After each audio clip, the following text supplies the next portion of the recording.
Greetings, pipe smokers of Ireland, lads and lasses. This is the pipe pastor, Pete Bertolero, coming at you once again with another bombastic pipe video. Great weather today. I think it's about 61, 62 over here in Fresno, California, out in the backyard, what I call going north. Making my video for you on a Sunday so I can get it uploaded for you on Monday. Just got out of church a little while ago. Great time. Some of you actually care if my sermons are posted or if they're written out and what have you. There's a transcript of my sermons. They're usually on my, if they have something to do with the holidays, they'll be on my greentreecommunity.net website. You can go there and look at the blogs there, and today's sermon, which was on Pussification, that'll be on there tomorrow or the next day. Well, you care. If you're constipated or you can't sleep, they'll help you.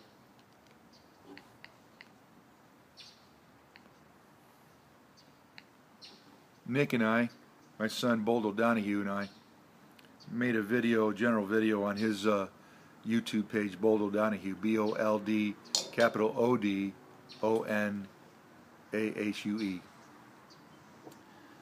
We did a couple of tobacco reviews of some of the things that Scott over at Highland sent Nick. Nick won another contest. And Scott is so doggone generous when he gives stuff to you. And we tried a couple of Petersons. We both have had bad experiences with Peterson aromatics. Found they tasted good, but they just bit you. But these two, and I forget the name, well, you know, you have to go check them out. But one was a winter or Christmas blend, another was oh gosh, I forget the name of them now. Both great. No bite. Smell, room note, taste was very good. So you might want to check out that video. Peterson batted 100% yesterday.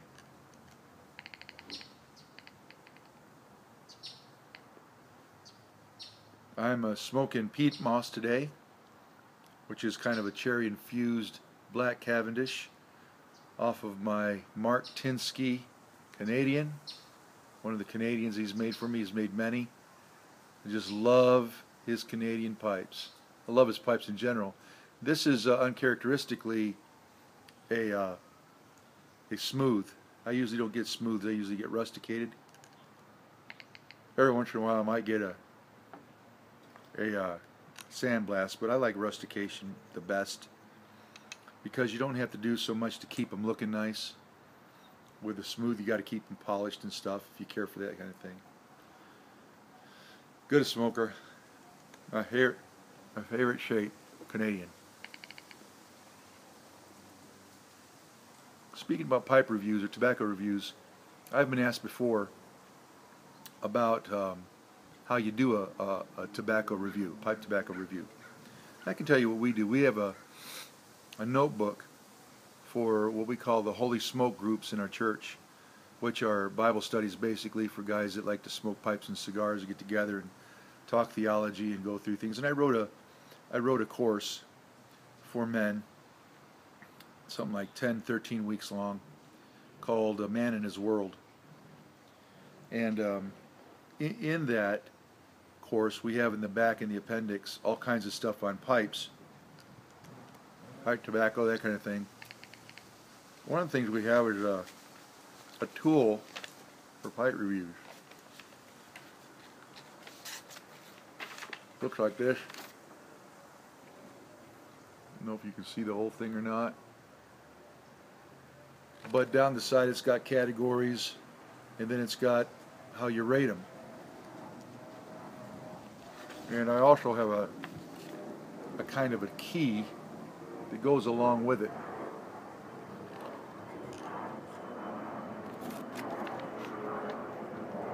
And the key is for you to write out your review beforehand. And it starts with the name of the smoker, the company of the tobacco. The next question would be house blend. Is it house blend, yes or no? The smell in the pouch or tin, and your boxes are strong, mild, pleasant, unpleasant, or your added comments. The description of the blend in the tin or in the pouch or by the company, including different tobaccos, aromatic, flavorings, additives, etc., or casings, etc. Room note as told to you by those not smoking your tobacco. And your boxes are strong, mild, pleasant, unpleasant description. And then the next category is tongue bite. Is it tolerable, intolerable, unnoticeable? The next category is gurgle. Does it gurgle in the beginning, the middle, toward the end, or none? There's the pinch test.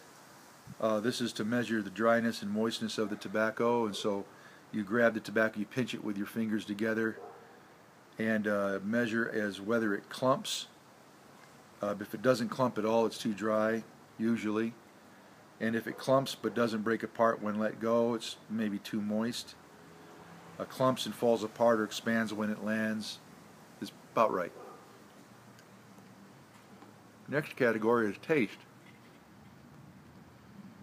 And the boxes are sweet, earthy, smoky, spicy, bitter, or other.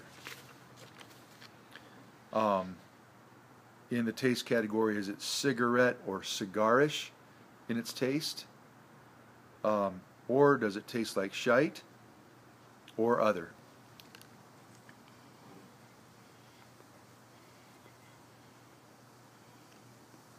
Taste is usually what it tastes like right off the bat, but then flavor comes afterward, after you smoked it for a while. And flavor has about 3 levels to it.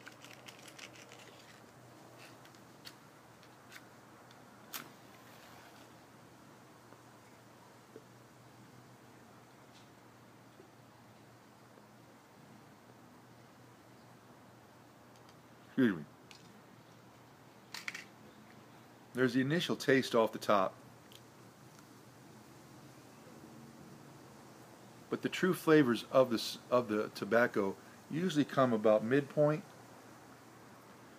and then at the end they're either stronger or less. Most tobaccos, you taste them less the closer you get to the bottom, or you taste other things. So about midway through your pipe, you should be tasting as many of the flavors that the description says it had. For flavor here, I have fruity. One box is cinnamon or chocolatey or vanilla-y, or is it whiskey? Is it citrusy? Is it peppery? Is there a casing? Is there not a casing? Or other. Your comments there. Then the next category is smoke thickness. Is it thick? Is it thin? For instance, Black Gold Plus, and peat moss are very thick in the smoke. See if you can see it. Pretty thick smoke. Next box is burnability. Does it burn evenly throughout the smoke with minimal tamping? Or does it burn evenly throughout the smoke with lots of tamping? Or does it burn unevenly with frequent relighting? Smokability, does it smoke hot? Does it smoke wet? Does it smoke cool? Does it smoke sweet? Does it smoke bitter? Then overall rating of the smoking experience. It's a great smoke, good smoke, nothing to write home about, poor smoke, horrible smoke, got lightheaded, nauseated, and almost or did throw up, which usually happens to me with Perique. And then the last is recommendations. Do you highly recommend it? Do you do it with reservation or don't? And your personal comment. If any of you want this tool, let me know where to send it. I'll send you one. And again, this is part of our Holy Smokes groups that we have here in our church. And fun stuff. If you want the curriculum, let me know about that and I'll send it to you. I think the curriculum will cost you 20 bucks.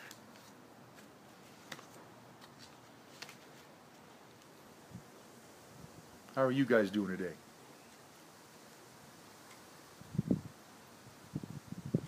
I hope things are fine for you. A little concerned on my part today for Bold O'Donoghue Nick. Last week someone rear-ended his wife Alicia on the freeway on the side where Cully, our grandson, sat in his car seat. Cully's about 14 months old, something like that. In any case, they've been both in a lot of pain since then, as far as stiff and so forth, and he hadn't slept at all. Yesterday he's been constipated, holding the back of his head. They couldn't get into emergency today, so they have to wait till tomorrow. So we're concerned for him. If you guys are praying men, you might want to pray for Nick and his son Cully, his wife Alicia. And if not, have some positive thoughts his way, that'd be good.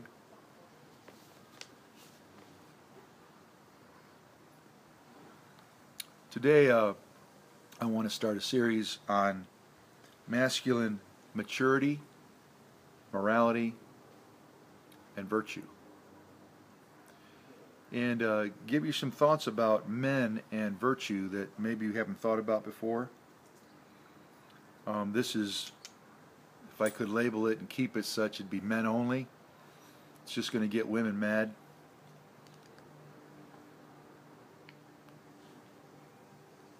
But I've been studying masculinity now for almost 15 years, almost 20. Got a couple of manuscripts written on it. The emphasis in our church, as far as my emphasis goes, is toward men and boys because of my concerns for what I've seen happen because of radical feminism to the whole masculine identity, even the ideal of a chivalric man or a virtuous man. So we've been having camps now for boys and men for years and years and years to help them get healed, because a man in pain is an angry man. If you want him to not be angry, you got to do something about his pain.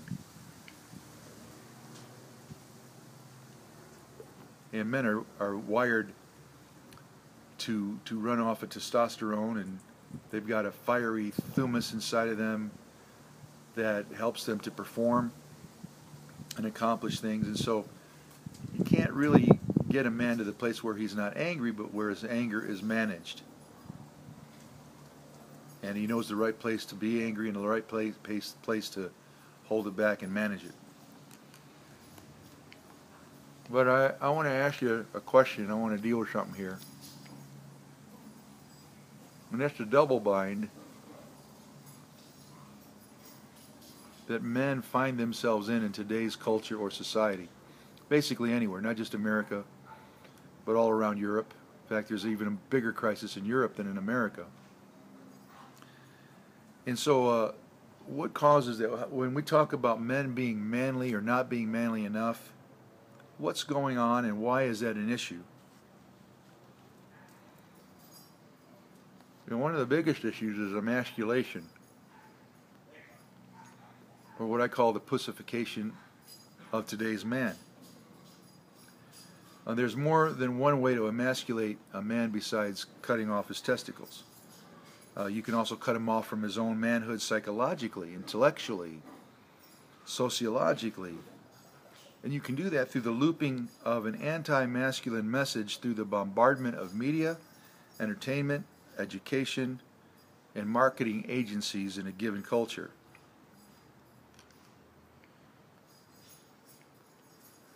By and large, virtually every area of media and marketing in just over 60 years has successfully resocialized men in this world to the point where they are confused about classic or authentic masculinity. They're ashamed or they're embarrassed whenever the subject of masculine virtue or chivalry